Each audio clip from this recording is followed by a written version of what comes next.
Hello, hello, and welcome to another podcast here on YouTube. Today's podcast is from the archives from February. It's episode 4 of the Ben Lister podcast radio show here on YouTube.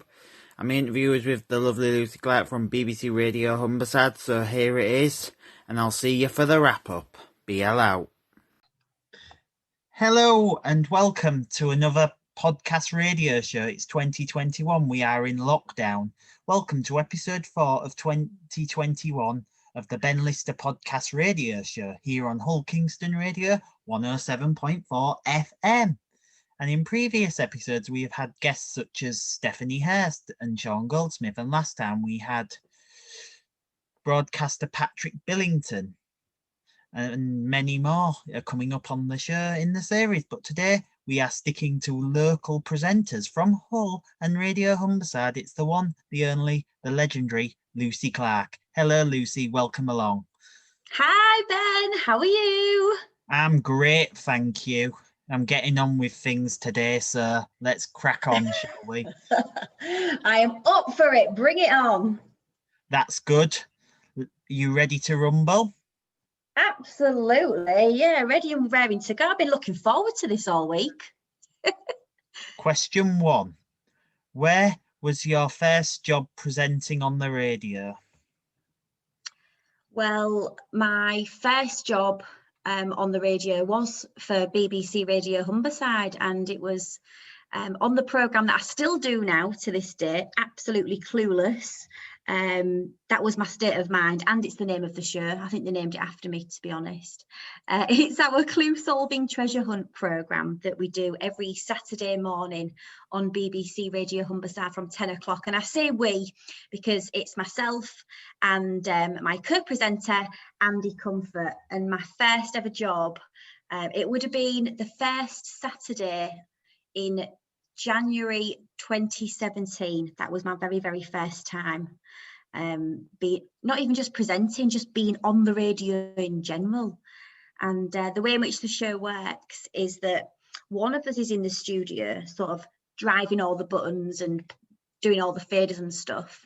And one of us is out in a radio car solving clues that are hidden like up and down the region. So they can be anywhere across the region, like in a park, or they could be in a local shop or whatever. And I'm the person that is on the road in the radio car with a driver. So to say my first job on the radio was presenting that programme, really my first job on radio wasn't even in a studio. We started, I think it was Humber Bridge car park. So I was stood in a car park with a microphone in my hand, not really knowing what I was doing.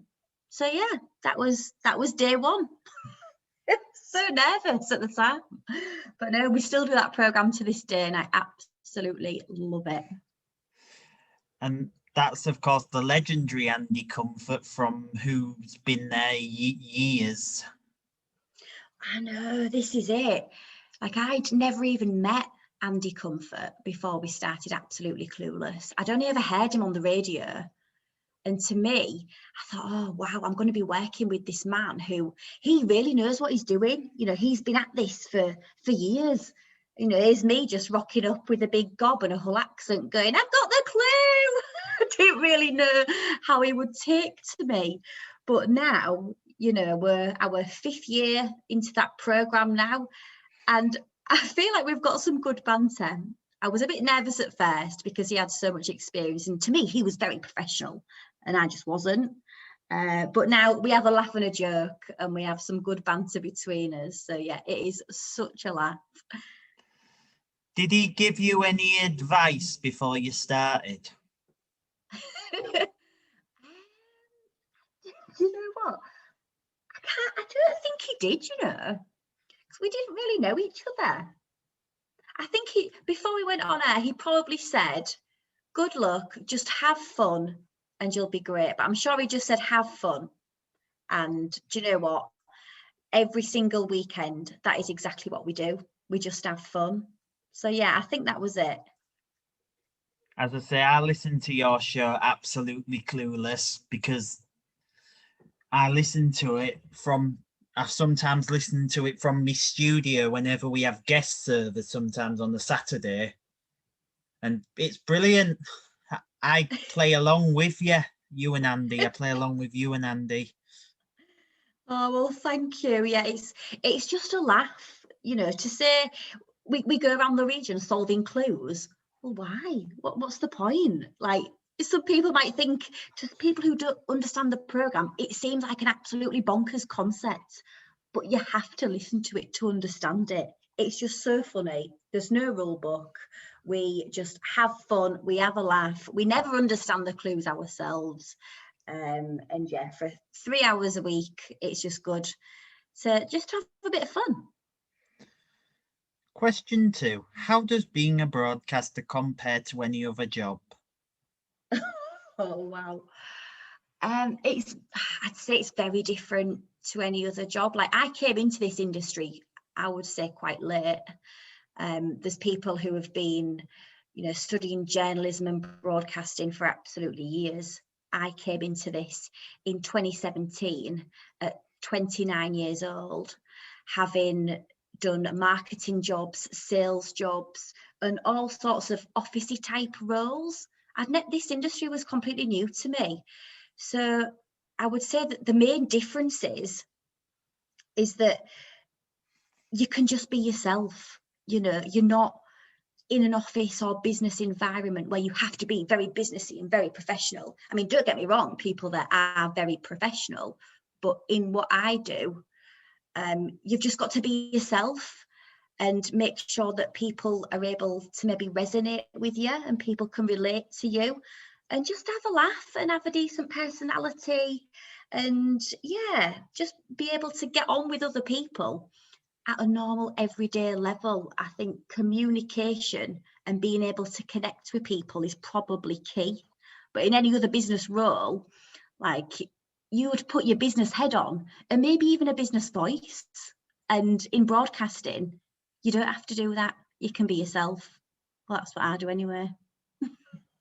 I'm just Ben the broadcaster because I'm quite different to some people because I have autism and it affects my brain a bit differently to others, and it makes me think, how you say, a bit differently to other broadcasters, because I like being an autistic broadcaster because it's different, In what way is it different, Ben, for you? because I pick up things a bit more slower than some people. But you might be able to pick up on more things than other people Yeah, I pick up necessarily on would do lots as of other well. things as well because I like it, and my aim actually is to be the first broadcaster on the BBC who has autism. Well, I think you're doing a grand job at getting there so far. So keep doing what you're doing, because you're doing a grand job. Thank you. It's an honour.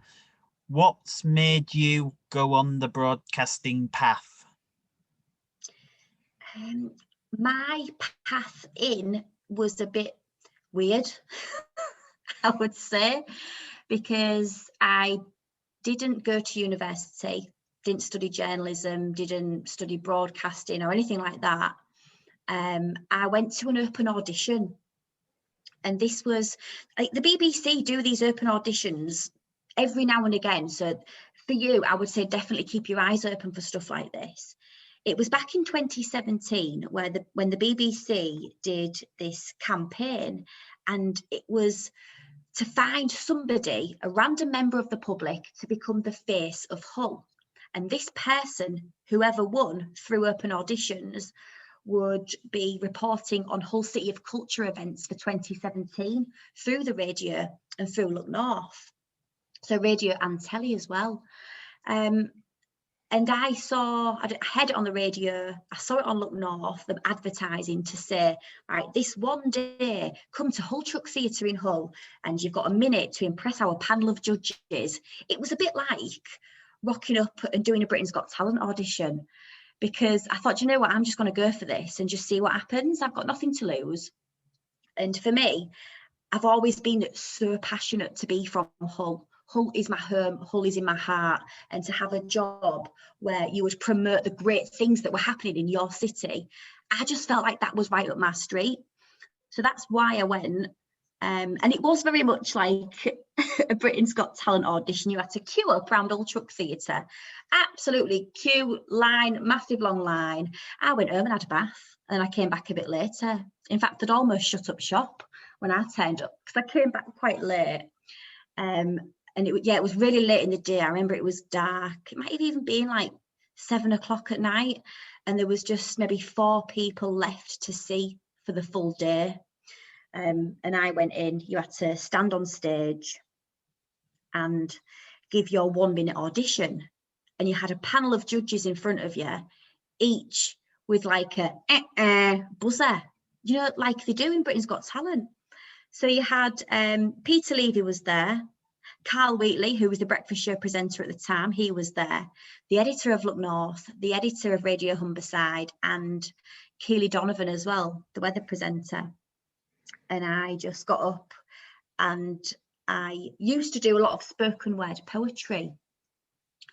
And I had a poem about Hull and about how it had always been slated in the past, and how it was always shown in like a negative light throughout the media, and how passionate I was about the city and how I thought it was so great.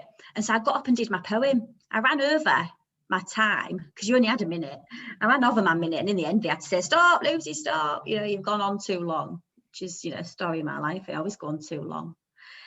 And in the end, I ended up getting to the final 3 in that audition, and I didn't win. I didn't get the job, because our wonderful Curvy Smiles, he won, so he came on that journey with me.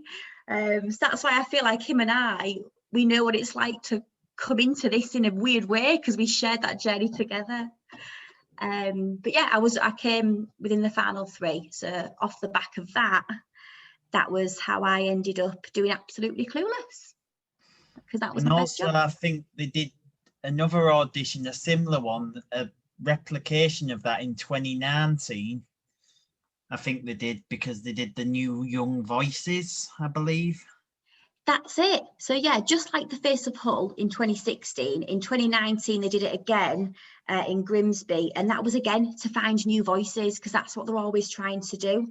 And you might have heard from our New Voices auditions, that is how we got hold of the wonderful and fabulous Kim Harrison, and you'll hear her on Thursday nights and Tuesday nights, I believe, on Radio Humberside as well. So yeah.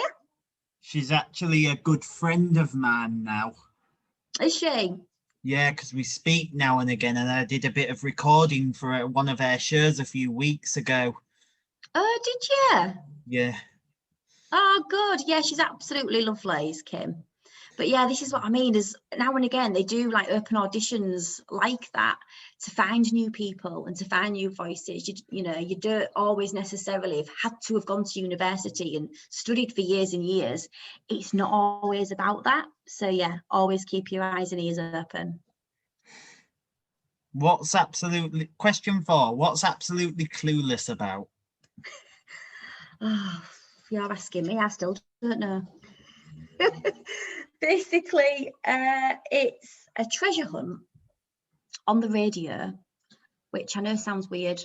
It's sounding weird to me as I'm saying it back.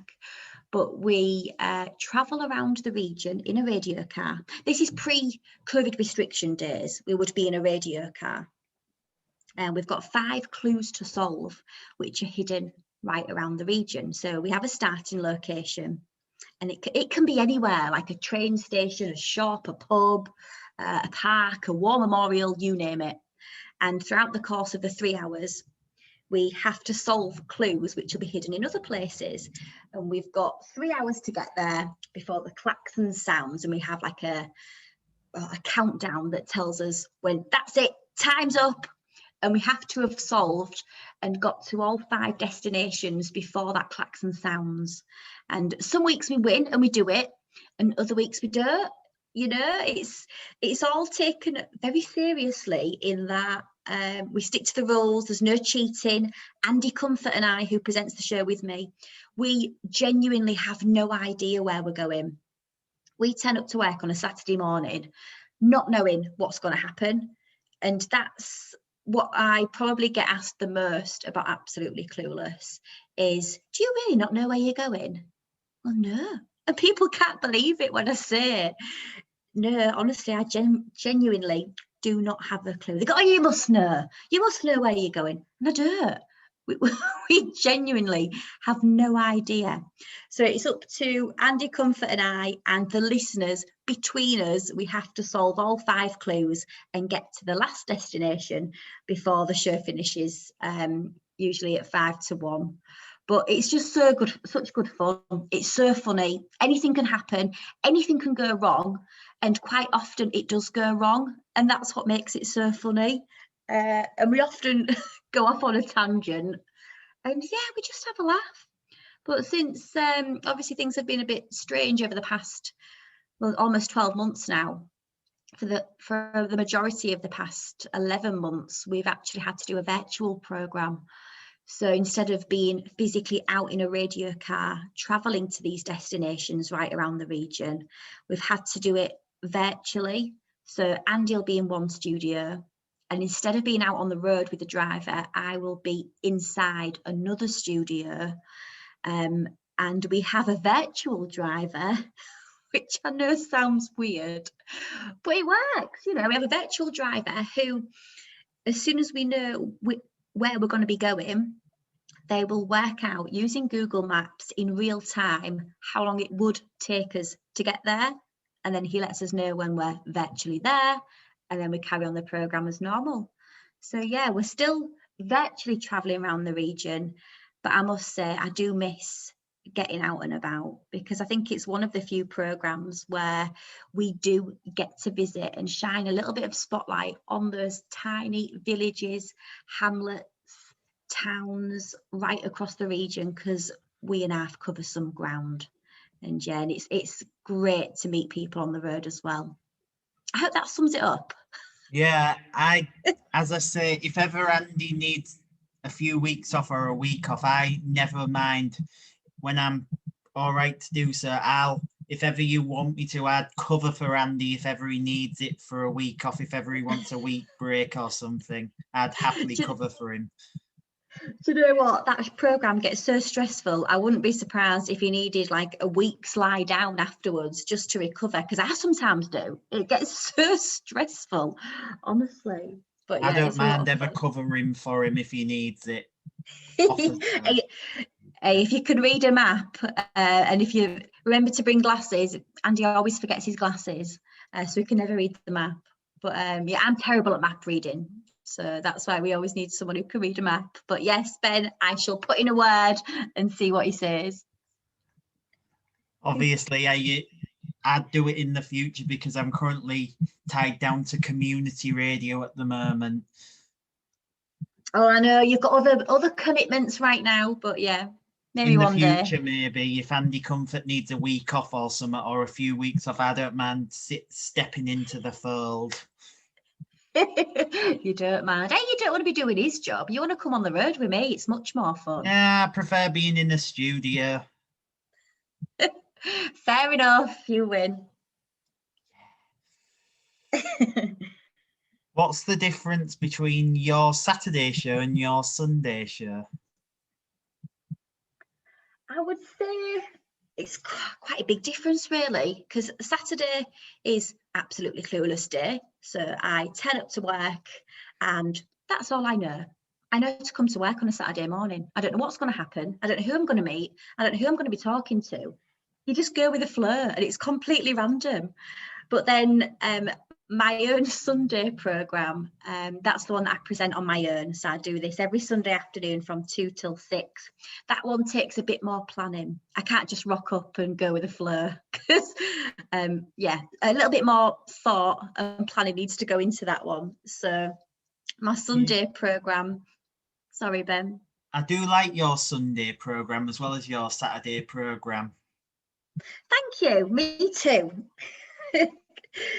But yeah, I would say Sunday, I always need to plan for a Sunday. So it's a weekend, it's a weekend afternoon. It's nothing too serious. Again, I like to keep that programme very fun. We'll speak to a few guests and hear interesting stories from people across the region.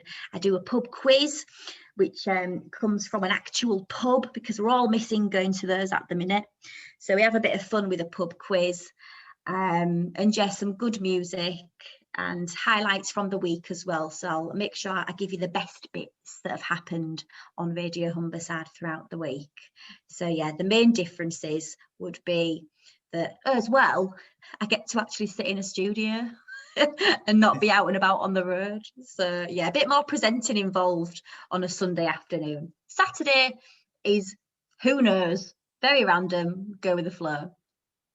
I always used to listen to you. I always listen to you on Radio Humberside sometimes on the Sunday, because I liked your Sunday show. Because in the olden days we used to listen to your Sunday show quite a bit, you see. Oh, good. Thank you very much. Well, you are welcome to listen every Sunday afternoon from 2.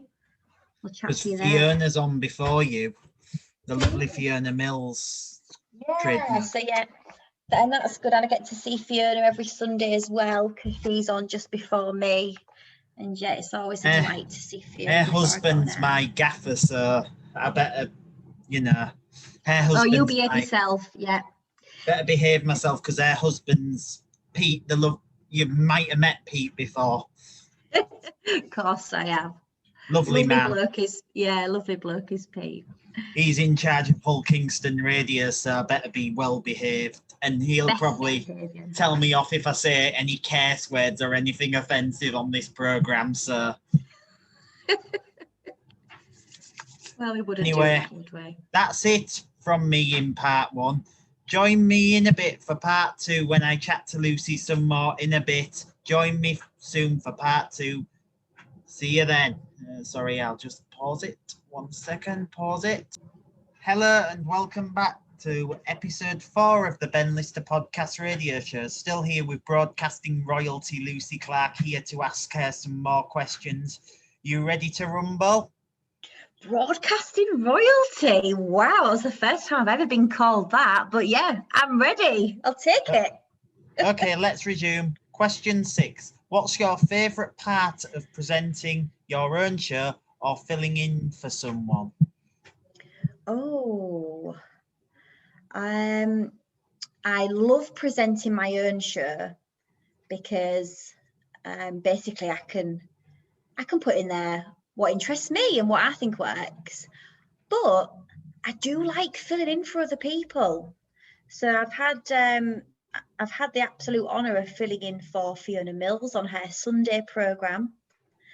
David Burns, I've filled in for him before, even Lizzie Rose on the gardening programme. And do you know what? It's really good just to be part of other people's programmes, to see how they work as well and how different they are. So I do really enjoy that. It's always good to mix it up a bit and learn something new. So of course, I love my own programme, but I do that every single week. So I'd probably say filling in for other people, because then you learn more stuff, because you're learning someone else's programme, and you're learning how to set up a different kind of show. And if you're not learning something new, you can sort of get stuck in your ways. So I would say filling in for someone, actually. I think so. Yeah, it's good to fill in for people, and you get that sense of how you're feeling and that, and what you're thinking, and you could put your own mark on the show, not other presenters, but you still have that presenter format, but you can bring your own ideas to their cover format for that show, and you can learn for your own show. Definitely, yeah, just to learn more, because I still class myself as an absolute newbie at this. I only started in 2017, so I still do feel like the new girl, even though I do 2 different programs a week. But compared to some people that have been there such a long time, I am still the new girl, and so I do like to learn new things. Apologies if you can hear my dog in the background. Oh, Is that working the from lovely home. dog that won an award last year at the Goodwin thing? Yeah. Oh, I think there's someone at the door. Let me just go see what she wants. I'll be I'll literally pause 10 it. seconds. Pause. In fact, leave it in. You know, it builds an atmosphere of people working from home. Yeah, I'll do that. Yeah, because Cameo from the dog. yeah, the lovely dog who won an award at the Goodwin Development Trust thing. Yeah, I think that was last summer when I taught her how to do a few tricks. But I always bribe her. You see, bribery gets you everywhere with dogs. So that's how she did it. Yes, because I love dogs. I never used to like dogs because I used to be afraid of them, but now I'm quite used to them. Yeah, some people are afraid of them, and do you know what? I totally understand that. I love the little dogs that lick you to Yeah. death, really. Oh, you'd love my Lily then. She's a proper face licker. Yeah, that's good. She's such Where a happy were little we? dog. We're up to the filling in part for someone, and you get your Yeah. own mark. Absolutely, yeah. Yeah. Question 7. What's your favourite moment in your career? Wow. Do you know what? I don't think there's one particular highlight, but I think I can probably say I've had a few great moments that would be up there. There was a couple of years ago, I got to be part of, it was a BBC bite-size roadshow, I think it was, where BBC Bite-size, they went to various schools up and down the country and basically showed students what it was like to work in TV and radio.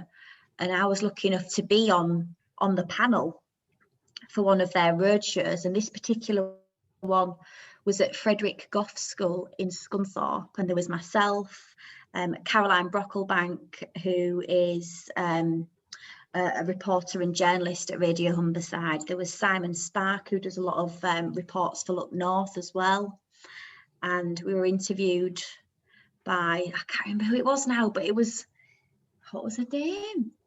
Oh, it was the lady who does, do you know the voice for BBC Sounds?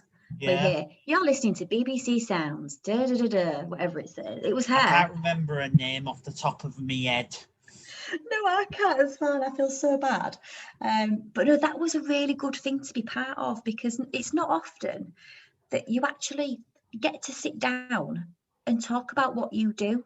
You know, you're very much in the moment and you're living your day to day because that's your job.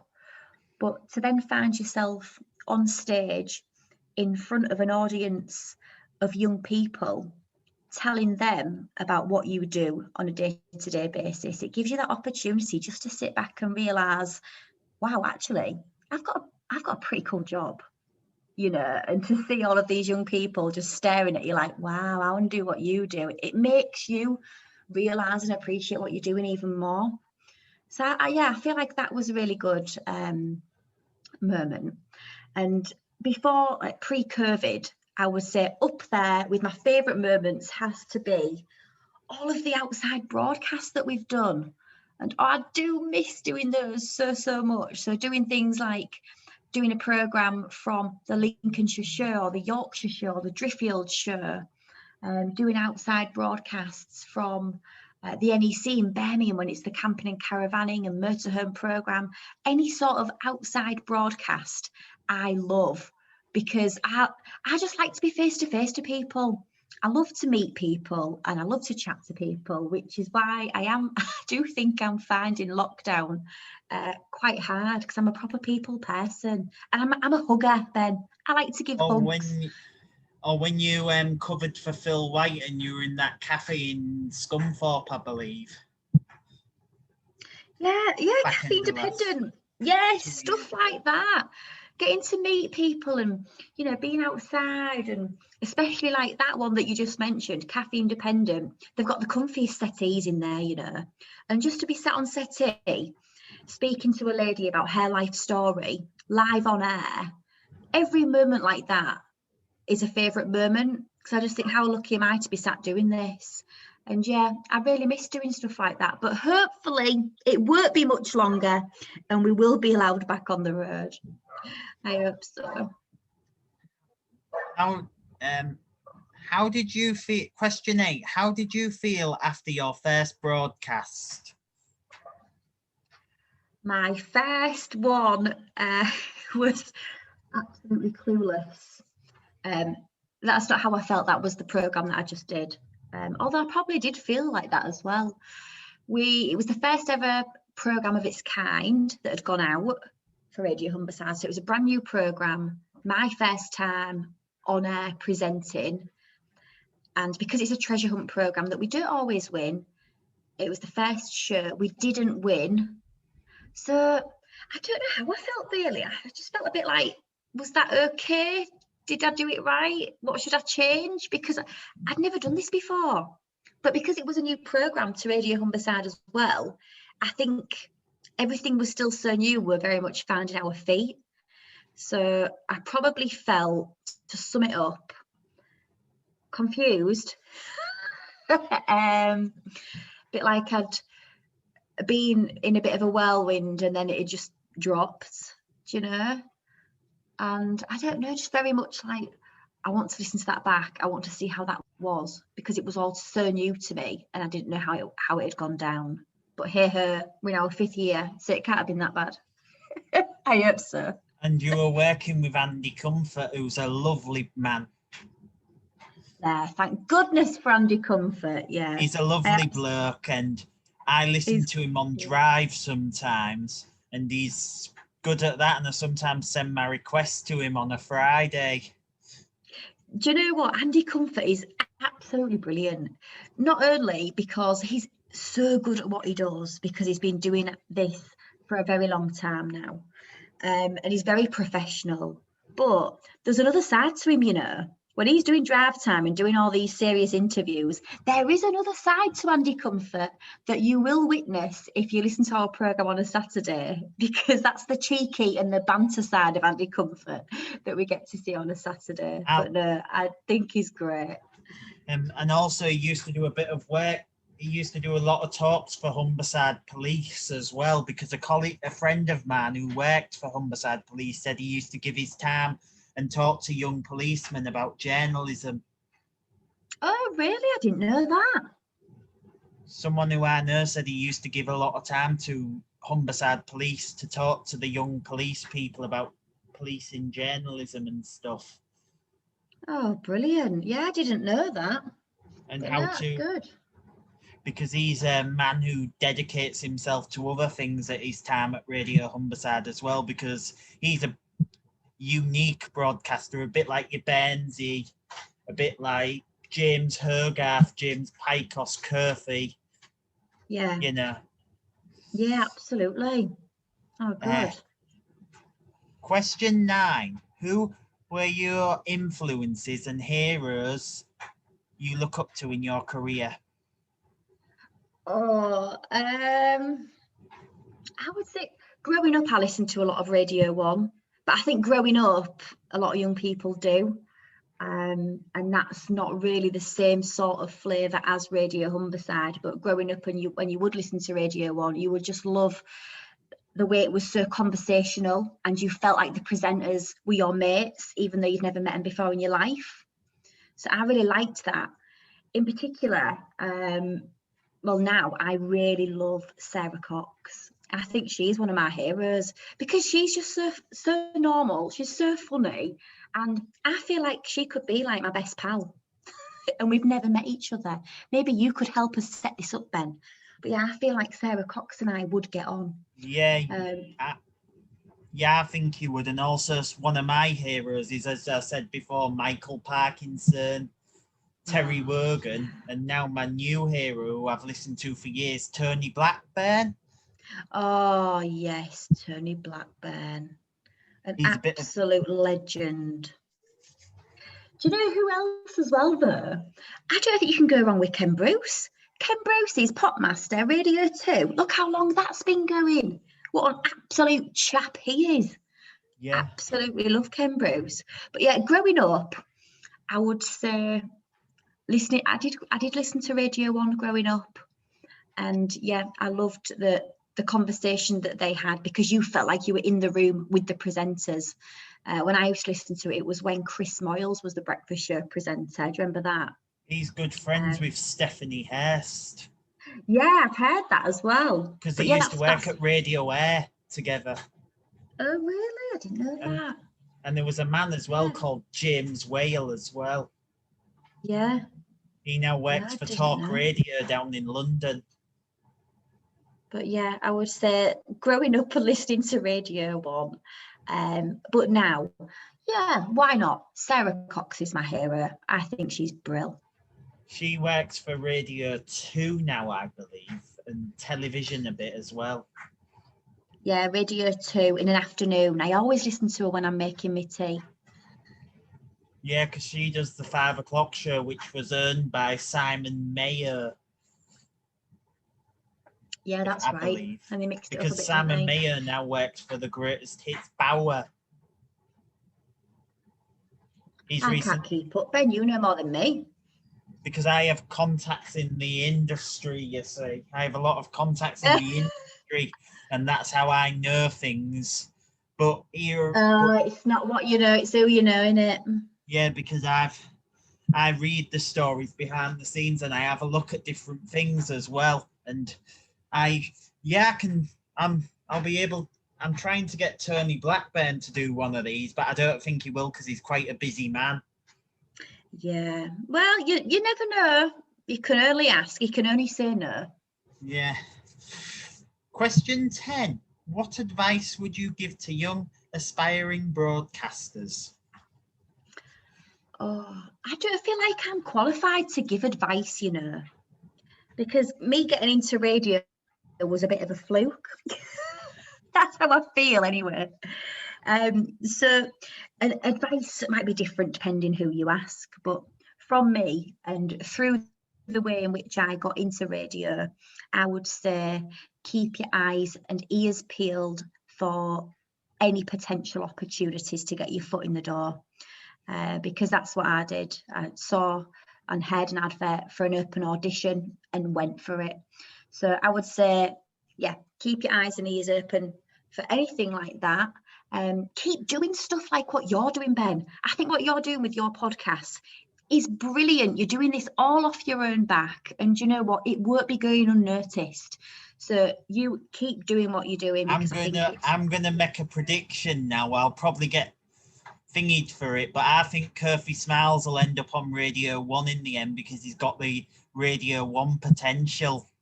Oh yeah, absolutely. Why not? And I think he won't be at Radio Humberside, not in a bad way very long, but I think he'll be picked up by Radio 1 very soon, if I'm honest with you. I tell you what, I could see it as well. Yeah, I'll give him a reference. And I'll give him a reference because he's a top bloke, and I God hope that Radio 1 producers are going to be listening to my interview with him next week when it goes out in the end. Yeah. Oh, good. And do you know what as well? Not only is he great at what he does, but he's such a lovely guy as well. He's a good friend of mine. Yeah, I've got a lot of time for Curfy, and you know, if you ever needed anything, he would always be available to ask advice as well. He is just the loveliest person. And he's made me smile through this pandemic when he does his breakfast show, because he did Saturday breakfast covering for Phil White a little bit earlier in the year. Last year, sorry. Yeah, I remember. Oh, good. No, I'm pleased. But yeah, advice, I would say, Ben, you just keep doing what you're doing, and keep your eyes and ears peeled for any opportunities. That's all for today. Thank you for joining us, Lucy. Thanks, Ben. It's been an absolute blast. Thank you so much for at least keeping me entertained through lockdown. I've loved it. We will have another podcast with the mighty Leeton and DJ Ashley Noble next time, but for now, please give it up for my guest, the lovely Lucy Clark. Thanks for watching, and that's a wrap.